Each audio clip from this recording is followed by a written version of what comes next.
بسم اللہ الرحمن الرحیم۔ عزیز دوستو، آج کی ہماری گفتگو کا موضوع ہے 5 سے پہلے 5 کی قدر۔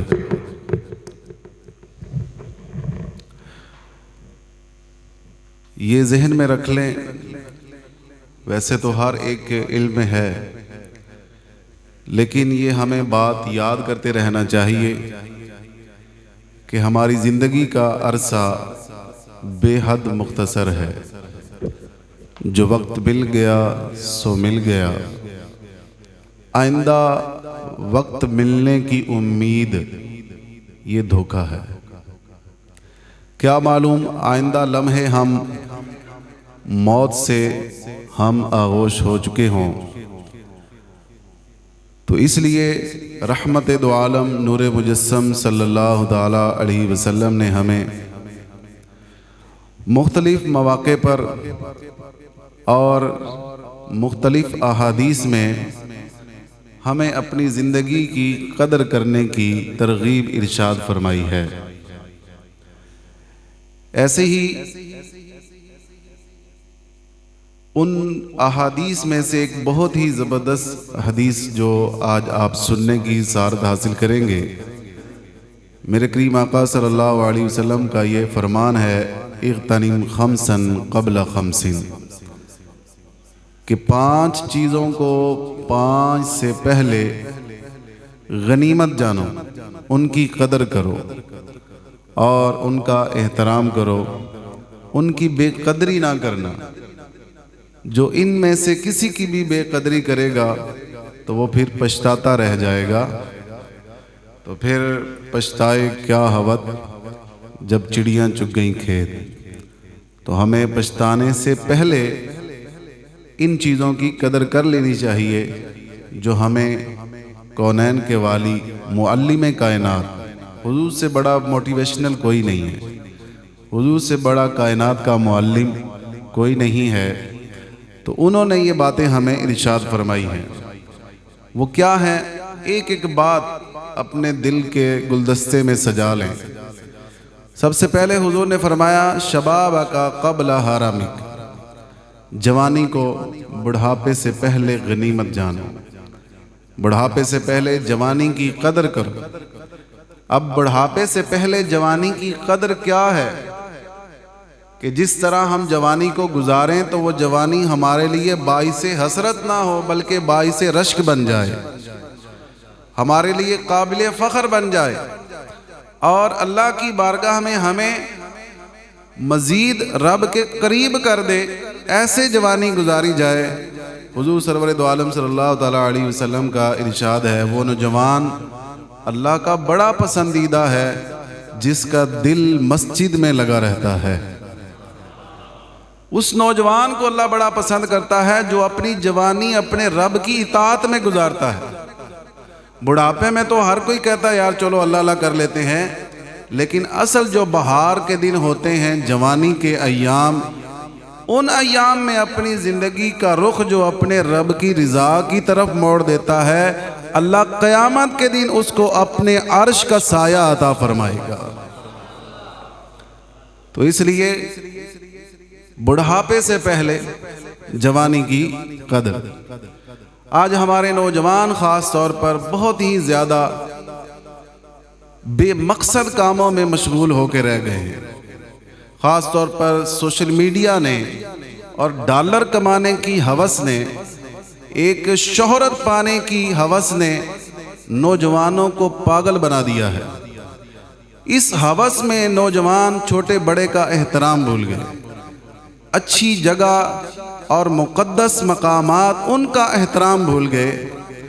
یہاں تک آپ دیکھیے کہ اگر آپ کے علم میں نہیں تو آپ حیران ہوں گے کہ سوشل میڈیا پر آج کل کچھ ویڈیوز وائرل ہو رہی ہیں جو لوگ لڑکیاں اور لڑکے مدینے میں جا کر اپنی ویڈیوز بناتے ہیں، اور ان کا انداز کیا ہے بنانے کا؟ 14 صدیوں میں ہم نے کسی مسلمان کا یہ انداز نہیں دیکھا جو ان کا انداز ہے۔ وہ کیا ہے کہ وہ جناب پہلے سیٹ ہوتے ہیں، پھر چند قدم چلتے ہیں اور پھر اس طرح ہاتھ کھڑا کر کے گنبد خضرا کو سلام کرتے ہیں۔ یہ کیا ہے؟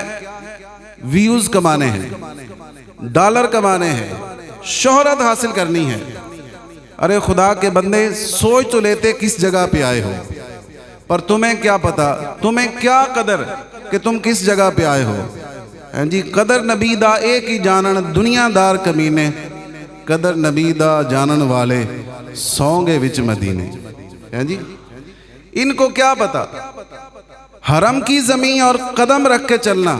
اعلیٰ حضرت فرماتے ہیں اگر وہاں جانے والے کو یہ اندازہ ہو جائے کہ میں کس سرزمین پہ آیا ہوں جہاں پر محبوب خدا آرام فرما ہے، وہاں پر جا کے پھر بندہ پاؤں کے ساتھ زمین پر پاؤں زور سے مار کے سلوٹ نہ مارے بلکہ جھک جائے، حرم کی زمین اور قدم رکھ کے چلنا۔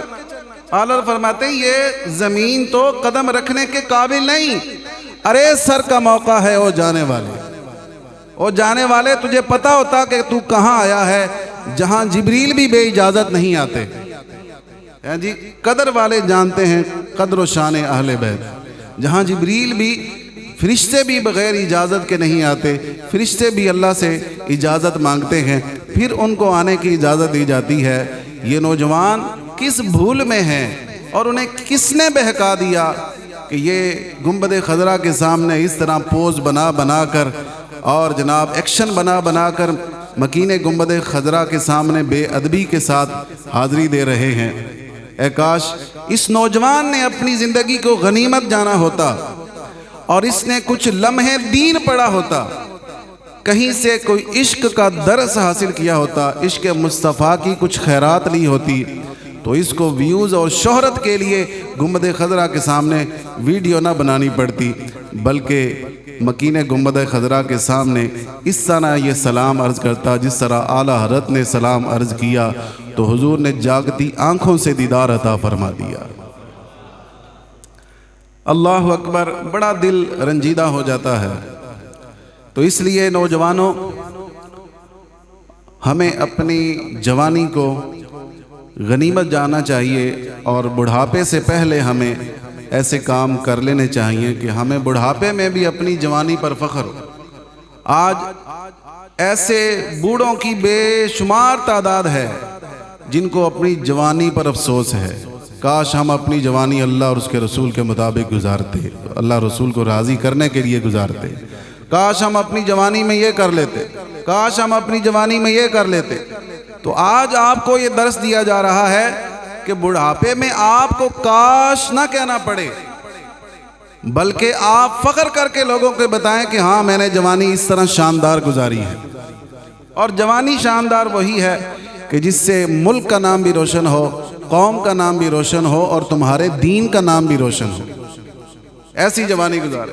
آج نوجوان ہمارے لیے شرمندگی بنے ہوئے ہیں، نوجوانوں کا کردار ملک کے لیے، قوم کے لیے، دین کے لیے شرمندگی بنا ہوا ہے۔ کیا خواتین، کیا مرد حضرات، خواتین فیشن پرستی پر مری جا رہی ہیں۔ ابھی پچھلے دنوں میں لاہور اشرا میں جو ایک خطاطی والا لباس پہنے کا واقعہ پیش آیا، پھر اس پر جو واویلا کیا گیا اور لوگوں نے اس پر آواز اٹھائی، کئی بے وقوفوں نے اس کا دفاع کیا، کئی اپنے آپ کو مفتی کہلوانے والے بے وقوف بھی اس کا دفاع کرتے نظر آئے۔ آج پھر کیا ہوا، کراچی میں 2-4 دن پہلے ایک برانڈ جو ہے اس نے لباس نکالا، اس پر واضح لفظوں میں محمد لکھا ہوا ہے، وہی عربی خطاطی والا لباس ہے، اس میں واضح لفظوں میں عربی کلمات لکھے ہوئے ہیں اور واضح لفظوں میں پشت پر، سینے پر بھی نہیں، پشت پر محمد لکھا ہوا ہے۔ یہ نوجوان جب بیکار کاموں میں پڑ گئے تو اب انہوں نے قوم کا، ملک کا اور اپنے دین کا سر شرم سے جھکا دیا۔ بھلا ایسے ہوتے ہیں مسلمان؟ اگر ایسے مسلمان ہیں تو پھر اسلام کو دشمنوں کی تو ضرورت نہیں ہے، ہم خود ہی دین کی دشمنی کے لیے کافی ہیں۔ آج ہمارا نوجوان وہ دین دشمنی میں نظر آتا ہے لیکن دین دوستی میں نظر نہیں آتا۔ دین پر کوئی گفتگو دین مخالف کرنی ہو اور دین داروں کے مخالف کرنی ہو تو ہمارا نوجوان چیخ چیخ کر بولے گا، سوشل میڈیا پر بولے گا، ویسے بیٹھکوں میں بولے گا، چوکوں میں، چوراہوں میں بولے گا، لیکن دین کے دفاع کے لیے یار ہماری زبان سے کیوں نہیں الفاظ نکلتے؟